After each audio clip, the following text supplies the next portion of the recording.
एक बार की बात है, बहुत समय पहले बादशाह अकबर के राज्य में एक किसान रहता था। किसान अपने खेतों की सिंचाई के लिए कुएं की तलाश में था।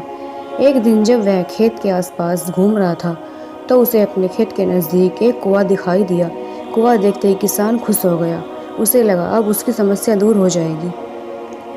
खुशी खुशी अपने घर चला गया। अगले दिन किसान उस कुएं के पास पानी लेने के लिए पहुंच गया, लेकिन जैसे ही उसने कुएं में बाल्टी डाली तो वहां एक आदमी आ गया और किसान से कहने लगा, कुआं उसका है। उसने किसान से कहा कि तुम मेरे कुएं से पानी नहीं ले सकते हो। अगर तुम्हें कुएं से पानी चाहिए तो तुम्हें कुएं को खरीदना पड़ेगा। आदमी की बात सुनकर किसान पहले तो निराश हुआ, लेकिन फिर सोचने लगा कि अगर मैं यह कुआं खरीद लूँ तो पानी की समस्या जड़ से खत्म हो जाएगी। पानी के लिए इधर उधर भटकना नहीं पड़ेगा। किसान ने कुआं खरीदने के लिए हाँ कर दी और इसके बाद दोनों के बीच एक रकम भी तय हुई, लेकिन किसान के पास उतने पैसे नहीं थे। फिर भी किसान ने सोचा, मैं एक दिन में किसी तरह इस रकम को जुटा लूँगा, किसी से उधार ले लूँगा। इस तरह से किसान ने आदमी को अगले दिन तय रकम देने का वादा किया और अपने घर चला गया। किसान ने किसी तरह से रकम का जुगाड़ किया और अगले दिन बिना देर किए कुआं खरीदने चला गया। किसान उस आदमी के घर पहुंचा और उसे तय रकम दे दी। इसके बाद किसान बहुत खुश हो गया। उसने कुएं से पानी निकालने में जरा भी देरी नहीं की और तुरंत बाल्टी उठा ली। जैसे ही किसान कुएं में बाल्टी डालने जा ही रहा था तो आदमी ने फिर उसे रोक दिया और कहने लगा, तुम इस कुएं से पानी नहीं निकाल सकते, क्योंकि मैंने तुम्हें सिर्फ अपना कुआं बेचा है, कुएं का पानी नहीं। आदमी की बात सुनकर किसान मायूस हो गया और न्याय के लिए बादशाह अकबर के दरबार में गुहार लगाई।